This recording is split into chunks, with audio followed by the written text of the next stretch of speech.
So I got my intro wrong at the start of this video, so let me correct myself by saying Zordo Exposed by Bivol proudly presents something the boxing games are missing. Hey, what's going on? It's your boy BT, and I came here to talk some boxing with the thousands of Zordo Exposed by Bivol subscribers.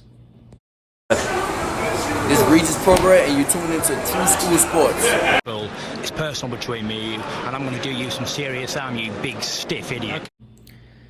The Untouchable True School Sports Empire proudly presents something the boxing games are missing. Hey, what's going on? It's your boy BT, and I came here to talk some boxing with the thousands of True School Sports subscribers. Now, this is my official post-fight review for David Morrell Jr. versus Aidos Yerbossynully, and the final result of the fight is a 12th round stoppage for David Morrell Jr. Now, this is an interesting fight to dissect because David Morrell Jr. I thought got out to a blistering hot start early in the fight. You saw the world-class creme de la creme footwork. You saw the hand speed on display. You saw the angles. You saw everything that has a lot of people, boxing fans and in the boxing industry, excited about what's going on with David Morrell Jr. But as the fight went on, he seemed to kind of like lose his stamina. And I think, as David Morrell Jr. begins to progress throughout his pro career, he's going to learn how to manage his energy throughout the rounds, and that's all going to come. Aidos Yerbossynully was a tough guy, durable, definitely a live body, but he just didn't have enough in his toolbox to deal with David Morrell. I think maybe he won a round, if that. But I give him all the credit in the world because boxing is a lot like life. Like, it's easy to go forward when things are going your way, but how can you take your beating and keep going forward when life ain't going your way? And I think Aidos Yerbossynully, he went out on his shield in the 12th round. He fought his heart out. It was a good professional performance as far as like him still trying to win, but he just didn't have the tools to deal with David Morrell, and that's what it is. So David Morrell gets another stoppage victory. I think David Morrell has some things to work on, like I mentioned. Obviously, if him and Benavidez would have fought, it would have been a cool fight. But I think after watching this fight, Ronnie Shields was justified in saying that, David Morrell is not ready for David Benavidez. And that's okay because he only has 8 fights. But there's a lot of substance in those 8 fights, 7 or 8 fights or however many it is now. He's fought guys like Lennox Allen. He fought Mario Caceres, Alontes Fox.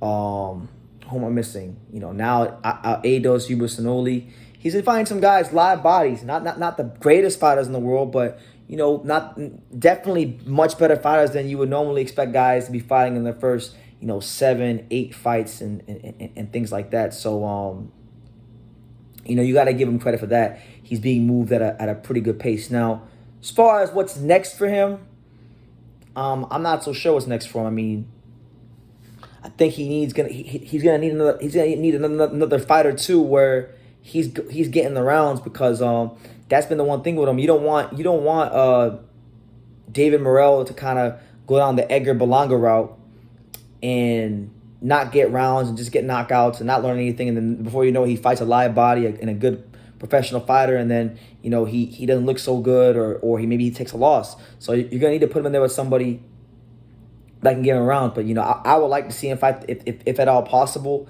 the winner of Zach Parker versus John Ryder, and if not that, I would like to see him fight. If they want to make the fight, Lionel Thompson would be a good fight. If not Lionel Thompson, Jose Ushkatagi could be a good fight. There's definitely names out there for him. Maybe Ronald Ellis, who fought David Benavidez, it's a common opponent.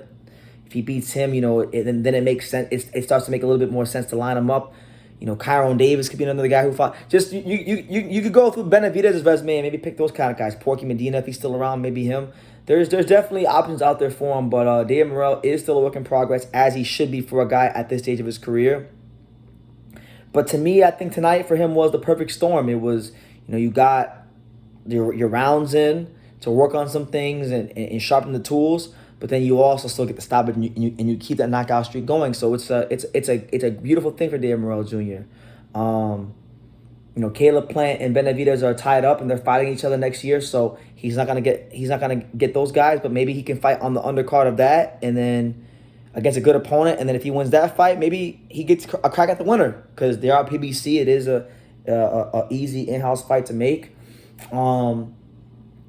Morrell likes to fight in the pocket a lot, and I like him. I think he's got some great skills in the pocket, but you know, I still think he needs a little bit more seasoning before he fights Benavidez. But you know what? Hey, if the opportunity presents itself, why not take it? I'm always a kind of like seize the moment type of guy in life. So, yeah, pretty much that's what it is. Not a whole lot to dissect because David Morrell laid a straight beating on Aidos Yerbossynully. You know, Aidos Yerbossynully said last week, he said, yeah, you know, the Soviet Union taught you Cubans how to box. Well, guess what?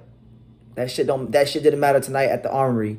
David Morrell Jr. does it again, and he puts a beating, a long beating, a methodical beating, an educated beating.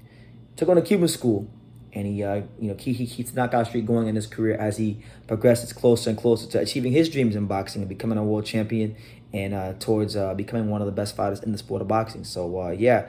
Let me know what you guys thought about Morrell versus Aidos Yerbossynully. What do you think Morrell goes from here? And who do you guys think would be his next opponent? Ideally, I think it was my man MEZBX. Shout out to him, longtime viewer of the channel. Much love for him, even though he likes the Mets and he's a Mets fan. You know, go Marlins. He made a good point. He said that David Morrell should fight Ronald Ellis, and I agree with him. I think a Ronald Ellis fight is the type of fight he needs right now, and if he can get past that test, then it shows you where he's going in his career. But yeah, leave your comments down below. Make sure you guys take the time to subscribe. And like I say in every single one of these videos, you can love me or you can hate me, but I'm just kidding, dang it. So until next time, take your ass. And I think True School Sports, he's the truth. One of the best YouTube, the best. Ooh, the number one. Number one. Brandon, you've been there, man, and you're building up a good following with us. Thank you. And I'm proud to be a part of what you're doing too. You are spectacular, and thank you, man. All the best to True School Boxing, and keep up the good work.